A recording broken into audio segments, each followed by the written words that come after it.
Today is our Orphan Sunday, and when we first got here, Sarah came to me not too long after I got here, and long story short, she wanted to have an orphan and widow ministry amongst the church, and my only thought was, why don't we already have one? Not that we need one, but why don't we already have it? This morning, Christine and I we're going to share our story with you, with our family. We adopted two little ones 15 years ago, this December. And when we first got into it, first of all, we have 4 biological children. And really thinking about where our life was when we went into full-time ministry, things were pretty good. I mean, we had money, we had a business, things were going really well.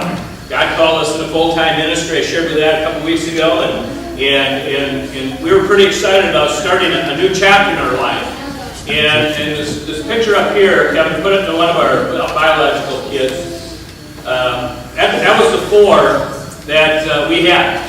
See, Justine she's just a baby there, and when she was born, I got to be in there with the C-section going on, and it's quite nasty, by the way. But the doctor, weird way about it, Christine got fixed at that point. They said they cut it, stapled it, stamped it, cut it, they threw it out the door. There's no way we're going to have any more children. We thought we were done. And we were pretty excited about our family. We had 2 boys, 2 girls. A lot of people were wondering why we're having so many children as it was. And we got out to South Dakota, and we were there not even a year, about a year. It was about a year after we got to South Dakota. And I was in a social service office at the time. And it was the day before Christmas Eve night. And I was in there picking up food for families that needed help, kind of like our food pantry. And Beth, the director of this thing, she says, "Hey, Pastor Scott, come on in here a minute." And I went into her office, and she said, "How would you like a couple girls for Christmas?" And I said, "Well, I don't know." I said, "Let me call my wife, and we'll see what she has to say about it." And so I called Christine, and she said, "Sure, bring them on over." They were left at a babysitter's house. And social services did not want to get them into the system. They wanted to have them a part of that whole thing right at this point. The 2 girls, their mother was in the psychiatric ward, ended up being in there. And she said, "We just need someone until we can figure out where to place them." So Christmas Eve morning, I picked up, there's a picture of Marissa in the little red outfit. She looks like an elf. And Oriana, she's got the glasses. Marissa was just turning 1 that December 28th. She wasn't even 1 yet. And Oriana was 4, just about to turn 5 when was she born? March. I don't even know anybody's birthdays. I lost track a long time ago. But, so this was our family at that point. This is all the kids. Jennifer is standing next to me. Jacob is standing next to me on the other side. Jeremy, he's in the goofy purple shirt there from Minnesota for some reason. And Justine is standing behind Christine, kind of her arms around her. So I'm going to let Chris just tell you a little bit what was going through her head. At the time when we got them, and it wasn't even a matter of when we got them, it was when we went to go pick them up. And there's just lots of things going on in your brain because you got 4 of your own, now you got 2 more. The parsonage was about half the size of our parsonage here. And I had each one of the kids share a little bit this week. I got some videos that we're going to show. I got some that wrote letters because I got two daughters who are pregnant right now. They couldn't get beyond 30 seconds without starting to bawl, so they wrote a letter. So we're gonna share that a little bit. But I'm going to let Christine share a little bit how she was feeling at the time when when we got the two girls? Well, first of all, I want to say we were always going to have a big family.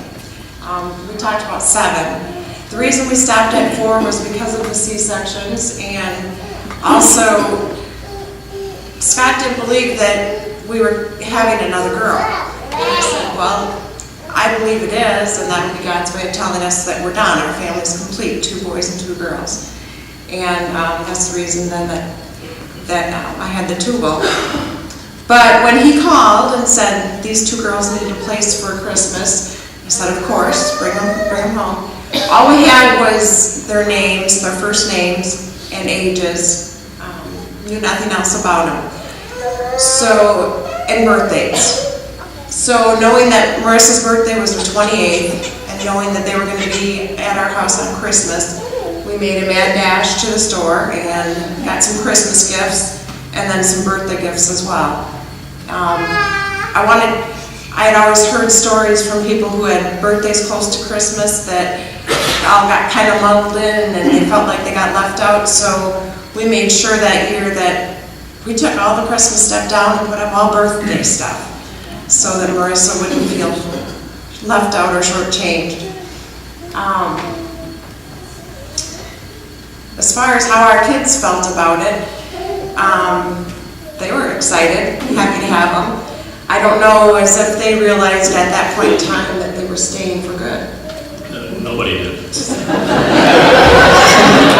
Yeah, it was supposed to be very short term,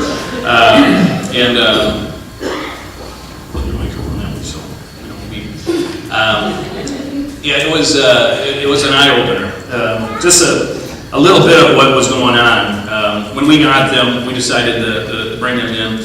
And again, the kids are going to share a little bit about their feelings on this, but I'll give you a little update. Marissa was very malnutrition. She had shaken baby syndrome, fetal alcohol, fetal drug affect child. And we'll see it. I mean, it's hard to see her picture there, but she had a lot of the facial features of somebody who was not, who had a lot of mental illnesses and stuff going on in her. She had a hard time communicating.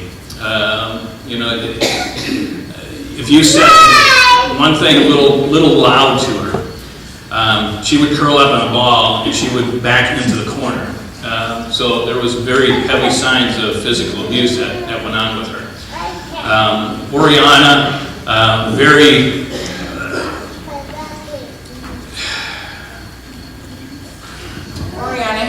we had to take her to a psychiatrist to get through all those issues. A lot of it was sexual abuse. And our boys had a hard time with that, with the way she would respond with them. She just had a real boundary type issue. A lot of men that her biological mother had in her life had taken advantage of her. And we didn't know a lot of those things until later on, but it was about 3 weeks after we got them.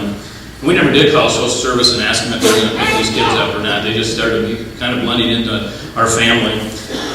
We got a phone call from their birth mother. She was in a psychiatric ward, like I said, down in Yankton, South Dakota. And she said, Ori's biological father just got out of prison for a gang-related killing in Nevada. And he wants her to get on a bus today and head out there. Like I said, we weren't in the system, so to speak, so we had no power over these kids whatsoever. So I called Beth, who was at social service, and I said, "Listen, this is a situation. There's absolutely no way I'm going to put a 4-year-old on a bus to send her across the country, and particularly with a guy who has been in jail for the last few years because of a shooting." And she said, "Well," she said, "if someone actually came, a relative of Brandy, their birth mother, came to the door and said, 'We want these children,' we wouldn't have any legal standings to hold them." So Child Protection came and picked the girls up that night. And I cried. I bawled. I didn't think we'd get them back. Now they were in the system. but I knew it was the right thing that Scott had to do that because, like you said, their mother had wanted to put Lori on a bus at 4 years old, all by herself, to meet somebody she had never met before. She did tell us that we should keep Marissa, but I knew that would be just a matter of time too, and we didn't want to separate the girls, they're sisters. So they end up in regular foster care, just like the system we have here, just like a lot of kids that Sarah and Chris get, you know, they just had nowhere to go with them.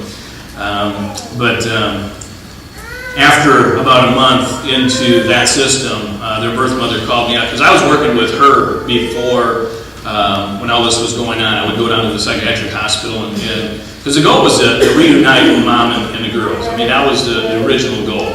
She slept at our house. Actually lived at our house for a while. We took her to appointments. Right. While the kids were in child protection, Right. she stayed with us for a while. But she told me on the way back, she says, I want you guys to have my children.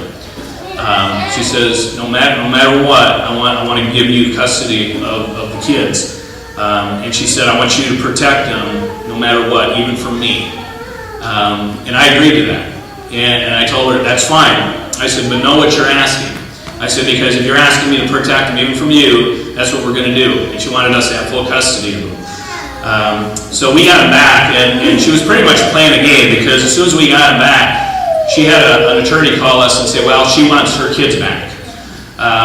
Well, she's just out of the psychiatric ward. She's strung out on just about every substance that you can think of.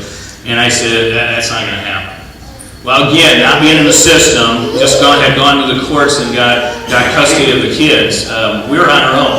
So we ended up in court. She kept wanting to try to get her kids back and different things, and she wasn't straightening out her life. I mean, we went through a lot of different things. At this time, we heard all the stories that Oriana had gone through. She had physically had people shove needles, drug needles, into her fingernails when she was between birth and 4 years of age. Like Christine said, she was sexually abused, she was physically abused, and I mean, it was just horrific. And at that point, you know, we started thinking about what do we do with these guys. But I want to go back a little. Before we got them back into our custody, to be honest with you, I was okay with just being done with it, because I knew they were in a safe place, foster care. I knew things were going to go well, but. I heard babies crying. And I'd wake Scott up and say, I hear that baby crying in the middle of the night. And we had a family meeting. Well, the kids had a family meeting with us. They came into our bedroom one morning. And the two oldest, Jennifer and Jeremy, looked right at us and said, Mom and Dad, we would lose our respect for you if you didn't fight to get them girls back.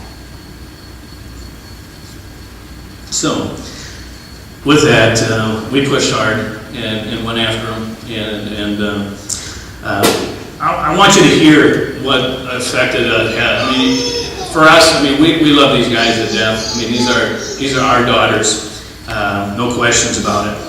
But there's a lot of turmoil. I mean, can you imagine the psychiatric help that we had to have for these girls and the different things that went on? So there's things that happen with the biological children when you bring new ones into your home. And I think that's the biggest fear for adopting is how are my kids going to react to this? How are they going to sustain a normal childhood? And I'm going to tell you right now, there's nothing normal about it. I mean, it shakes your world, it picks you up and slams you to the ground. But you know what? Do it over in a heartbeat tomorrow. But our kids, they're going to share a little